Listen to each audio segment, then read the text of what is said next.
Primeira carta aos Coríntios, capítulo 7. Agora vou tratar dos assuntos a respeito dos quais vocês me escreveram. Vocês dizem que o homem faz bem em não casar.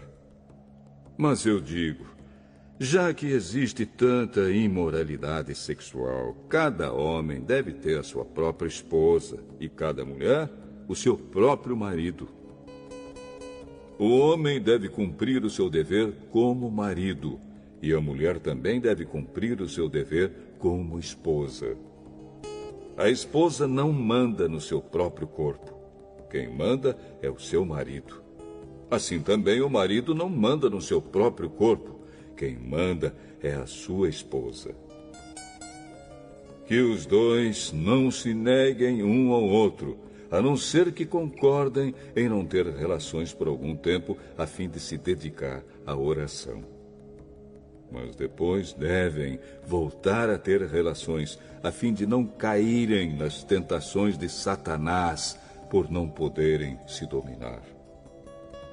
Não digo isso como uma ordem, mas como uma sugestão. Realmente, eu gostaria que todos fossem como eu. Porém, cada um tem o dom que Deus lhe deu. Um tem este dom e outro aquele. Aos solteiros e às viúvas eu digo que seria melhor para eles ficarem sem casar, como eu. Mas, se vocês não podem dominar o desejo sexual, então casem, pois é melhor casar do que ficar queimando de desejo. Para os que já estão casados, tenho um mandamento que não é meu, mas do Senhor, que a mulher não se separe do seu marido. Porém, se ela se separar, que não case de novo, ou então que faça as pazes com o marido, e que o homem não se divorcie da sua esposa.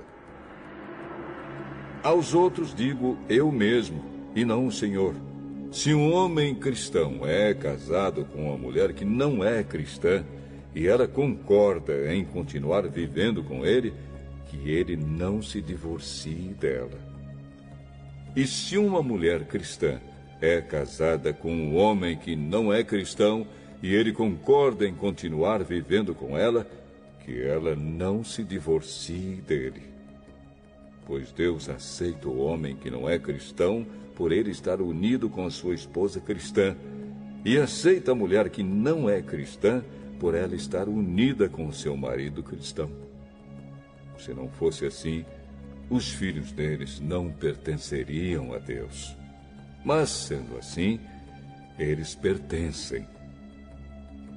Porém, se o marido não cristão ou a esposa não cristã quiser o divórcio, então que se divorcie.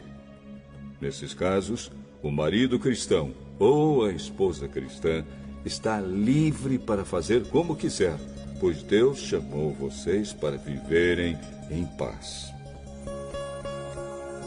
Esposa cristã, como é que você pode ter certeza de que não vai salvar o seu marido?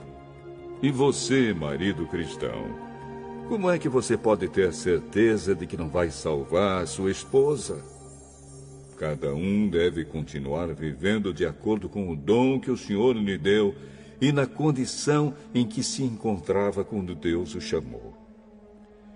É essa a regra que eu ensino em todas as igrejas. Se um homem judeu que é circuncidado aceita o chamado de Deus, ele não deve tirar as marcas da circuncisão. E se um homem não judeu que não é circuncidado aceita o chamado de Deus, ele não deve circuncidar-se. Não faz diferença estar circuncidado ou não. O que importa é obedecer aos mandamentos de Deus. Cada um deve continuar como era quando aceitou o chamado de Deus. Você era escravo quando Deus o chamou? Não se preocupe com isso. Mas, se você pode se tornar livre, então aproveite a oportunidade. pois o escravo que foi chamado pelo Senhor é agora um homem livre que pertence ao Senhor. Assim também, o homem livre que foi chamado por Cristo é escravo de Cristo. Deus comprou vocês por um preço. Portanto, não se tornem escravos de seres humanos.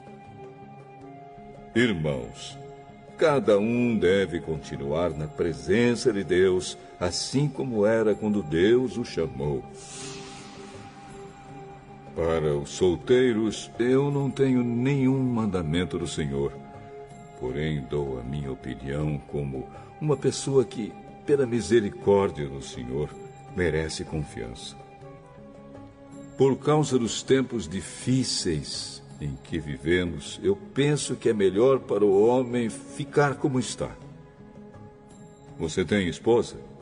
Então não procure se separar dela. Você é solteiro? Então não procure esposa.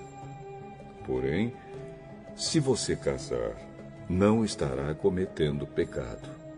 E se uma moça solteira casar, também não estará cometendo pecado. Mas eu gostaria de poupar vocês dos problemas de cada dia que terão na vida de casados. Irmãos, o que eu quero dizer é isto. Não nos resta muito tempo. E daqui em diante os casados devem viver como se não tivessem casado. Os que choram, como se não estivessem chorando. Os que estão rindo, como se não estivessem rindo. Os que compram, como se não fosse deles aquilo que compraram. Os que tratam das coisas deste mundo, como se não estivessem ocupados com elas. Pois este mundo, como está agora, não vai durar muito. Eu quero livrá-los de preocupações. O solteiro se interessa pelas coisas do Senhor porque quer agradá-lo. Mas o homem casado se interessa pelas coisas deste mundo porque quer agradar a sua esposa e por isso é puxado por duas direções diferentes. Quanto às mulheres, tanto as viúvas quanto as solteiras, elas estão interessadas nas coisas do Senhor porque querem se dedicar de corpo e alma a Ele. Mas a mulher casada se interessa pelas coisas deste mundo porque quer agradar o marido. Eu estou dizendo isso porque quero ajudá-los. Não estou querendo obrigar ninguém a nada. Pelo contrário, quero que façam o que é direito e certo e que se entreguem ao serviço do Senhor com toda a dedicação. Aos que ficaram noivos, mas resolveram não casar mais, eu digo o seguinte: se o rapaz sente que assim não está agindo certo com a sua noiva e acha que a sua paixão por ela ainda é muito forte e que devem casar, então que casem. Não existe pecado nisso.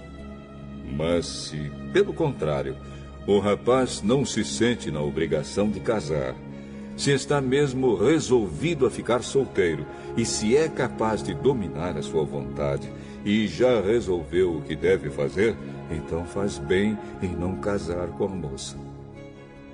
Assim, quem casa faz bem, mas quem não casa faz melhor ainda. A mulher não está livre enquanto seu marido estiver vivo. Caso o marido morra, ela fica livre para casar com quem quiser, contanto que case com um cristão. Porém, ela será mais feliz se ficar como está. Essa é a minha opinião. Eu acho que também tenho o Espírito de Deus.